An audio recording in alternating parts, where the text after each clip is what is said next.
레위기 1장부터 6장 7절까지는 하나님께 드리는 5대 제사에 대해서 말씀하고 있습니다. 그리고 지난 시간부터 그 5대 제사에 대한 보충적인 설명을 하고 있습니다. 그 중에 6장 8절부터 23절까지 번제와 소제로 드리는데 거기에 있어서 보충적인 설명을 살펴보았습니다.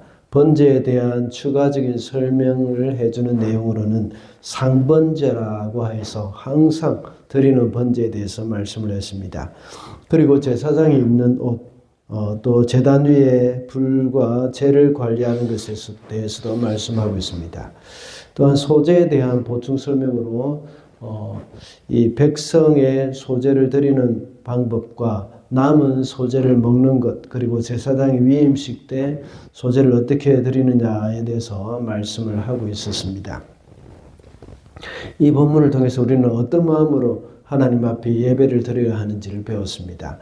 예배자의 마음은 회개하는 마음이 있어야 하고 그 마음의 제단에 성령의 불이 꺼지지 않아야 한다고 했습니다. 그리고 예배자의 마음은 감사가 있어야 한다고 했습니다. 오늘 본문에서는 속죄제와 속건제에 대한 보충적인 설명을 해주고 있습니다. 속죄제나 속건제는 둘 다 우리의 죄를 대속하는 제사입니다. 이것은 바로 그리스도의 대속 사건에 대한 상징적인 의미가 있습니다. 그래서 오늘은 대속의 가치를 알라는 제목으로 말씀을 살펴보고자 합니다. 첫째로 대속의 가치를 아는 사람은 교회 공동체의 거룩을 지켜야 합니다. 6장 28절입니다. 그 제물을 삶은 오직그릇은 깨뜨려야 한다. 그 제물을 녹그릇에 넣고 삶았다면 그 녹그릇은 문질러 닦고 물로 씻어야 한다. 제물을 삶은 그릇을 어떻게 처리하는가 거기에 대해서 말씀을 하고 있습니다. 오직그릇은 토기를 말하는 것이죠. 토기를 가리키는 것인데 거기에 제물을 삶았을 경우에는 그 토기를 깨뜨려야 한다고 했습니다. 그리고 놋그릇에 삶았을 경우에는 그 놋그릇을 문질러서 닦으라고 했습니다. 이것은 희생 제물이 그릇에 조금이라도 남아있지 못하게 하기 위한 것입니다.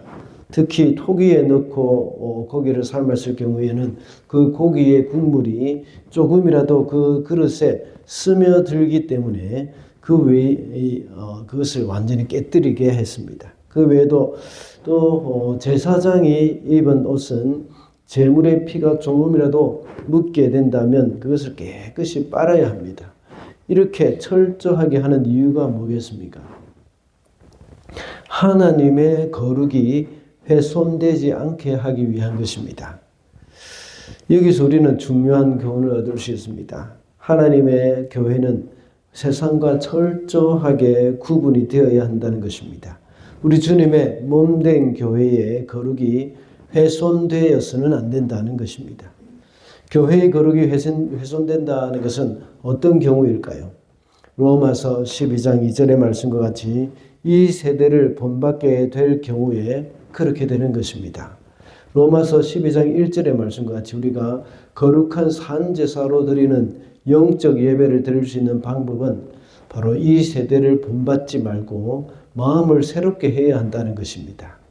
이 세대의 풍습이 계속해서 교회에 밀려 들어오고 있습니다. 이미 동성애가 죄가 아니라고 하는 교회들이 많아지고 있습니다. 그리고 타락한 죄성이 인권이라는 이름으로 들어오고 있고 또 문화라는 이름으로 계속해서 들어오고 있는 것을 볼 수가 있습니다. 사람들은 거룩하게 살기보다는 참 이 죄악된 본성이 이끄는 대로 살기가 더 쉽습니다. 그러므로 그리스도의 대속의 가치를 아는 사람은 타락한 세속의 문화가 교회 안에 들어오는 것을 철저히 막아야 합니다. 그래서 그리스도의 대속의 피가 헛되지 않게 해야 하고 교회 공동체의 거룩을 지키는 일에 힘을 써야 한다 하는 것입니다. 둘째로 대속의 가치를 아는 사람은 하나님께 가장 소중한 것을 드립니다. 3절과 4절 말씀입니다. 제물에 붙어있는 기름기는 모두 바쳐야 한다. 기름진 꼬리와 내장 전체를 덮고 있는 기름기와 두 콩팥과 거기에 덮여있는 허리깨의 기름기와 콩팥을 떼어낼 때에 함께 떼어낸 간을 덮고 있는 껍질을 모두 거두어서 바쳐야 한다. 지난번에 화목제에 대해서도 말씀을 나눴지만 그 당시에 짐승을 잡을 때는 기름을 아주 중요하게 생각한다고 말씀을 드렸습니다. 그때 설교할 때는 콩팥이나 내장과 함께 드리는 기름을 언급하면서 우리의 마음을 드려야 한다고 했습니다. 오늘 본문에서도 역시 제물에 붙어있는 기름기는 모두 바쳐야 한다고 말씀하고 있습니다. 오늘날은 동물의 지방은 몸에 해롭다는 것을 알고 동물의 기름진 부분은 먹지 않고 버리는 경우가 많습니다. 그렇지만 동물의 지방은 아주 중요한 부분이기도 합니다. 기름은 영양소를 저장하는 아주 중요한 역할을 하지 않습니까? 구약에서도 역시 기름을 아주 중요하게 여겼습니다. 하나님께 살찐 짐승을 드려야 한다는 것도 이 같은 이치라고 할 수 있습니다. 살찐 짐승, 즉 기름기가 많은 짐승을 하나님 앞에 바치는 것입니다. 하나님께 짐승의 모든 기름을 예물로 바친다 하는 것은 하나님께 최상의 것, 아주 중요한 것을 예물로 드려야 함을 강조하는 것입니다. 그리스도의 대속의 가치를 아는 사람은 주님께 가장 귀한 것을 드리는 것은 지극히 당연한 것입니다. 그리스도의 대속의 피는 주님의 가장 귀한 것을 우리에게 주신 것입니다.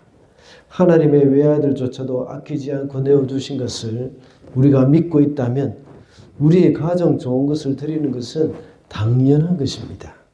하루 중에 우리가 하나님께 드릴 수 있는 가장 귀중한 시간이 언제겠습니까? 아마 대부분이 이런 새벽 시간일 것입니다. 가장 집중이 잘 되고 정신이 맑은 시간입니다. 때로는 좀 더 자고 싶은 욕구가 많지만 그것을 끊고 하나님 앞에 나와서 예배하는 것입니다. 이때 하나님 앞에 나와서 말씀을 듣고 기도하면서 하나님께 바치는 것이죠. 어떤 것이든지 자신이 깨달을 때 주님께 드리는 것이 중요한 것입니다. 이것이 나를 위해서 사용하기보다는 주를 위해서 사용할 수 있어야 한다는 것을 우리는 명심해야겠습니다. 그러므로 그리스도의 대속의 가치를 아는 사람은 주님께 가장 소중한 것을 드린다는 것을 기억해야겠습니다. 마지막으로 대속의 가치를 아는 사람은 진정한 회개가 있습니다. 5절 말씀입니다. 제사장은 그것들을 제단 위에 올려놓고 주에게 살라 바치는 제사로 바쳐야 한다. 이것이 속건 제사이다. 5절은 속건제를 기록한 것이지만 속건제뿐만 아니라 속죄제도 역시 불에 태워 바치라고 말씀하고 있습니다. 제물을 태워서 바치는 것은 진정한 회개가 무엇인지를 알려주는, 교훈해 주는 것입니다. 오늘 본문에서 말하는 속건제나 속죄제는 죄를 범한 사람이 자신의 죄를 용서받기 위해서 드리는 제사입니다. 바쳐지는 그 제물은 제사를 드리는 사람 대신에 죽는 것이죠. 그래서 이 제물을 불에 태워 바친다는 것은 우리가 지은 우리의 죄, 죄를 지은 나 자신을 불에 완전히 태워버리겠다는 그런 결단을 표현한 것입니다. 그래서 이렇게 대속의 제사를 드림으로 인해서 자신의 죄를 완전히 제거하고 또 용서를 받는다는 것입니다. 그렇다면 그리스도의 그 대속의 가치를 아는 사람은 어떻게 해야겠습니까? 회개의 열매를 맺어야 합니다. 우리의 삶의 결단이 일어나야 합니다. 이것이 바로 진정한 회개라고 할 수 있습니다. 죄의 삶을 살던 나의 옛 사람은 완전히 불에 타서 죽어 없어져야 합니다. 그리고 회개에 합당한 삶을 살아갈 것입니다. 우리는 살아가면서 많은 회개를 합니다. 이것이 입술의 고백으로만 거치는 그런 형식적인 회개에 머물러서는 안 됩니다. 입으로는 회개를 하면서 행동으로는 고치려고 하지 않는 것은 온전한 회개가 아닙니다. 그리스도의 대속의 가치를 아는 사람은 새롭게 살게 됩니다. 나의 이 죄를 위해서 그 보배로우신 피를 흘려주신 그 은혜를 알고 있는 사람은 변화된 삶을 살게 됩니다. 죄를 미워하고 하나님을 사랑하는 그 마음으로 새로운 삶을 살게 될 것입니다. 말씀을 맺겠습니다. 오늘은 대속의 가치를 알라는 제목으로 말씀을 살펴봤습니다. 대속의 가치를 아는 사람은 교회 공동체의 거룩을 지켜야 하고 하나님께 가장 소중한 것을 드린다고 했습니다. 그리고 대속의 가치를 아는 사람은 진정한 회개가 있다고 했습니다. 오늘도 우리의 죄를 위해서 피 흘려주신 그리스도의 대속의 소중함을 알고 거룩하게 살아가는 그런 저와 여러분이 되시기를 바랍니다.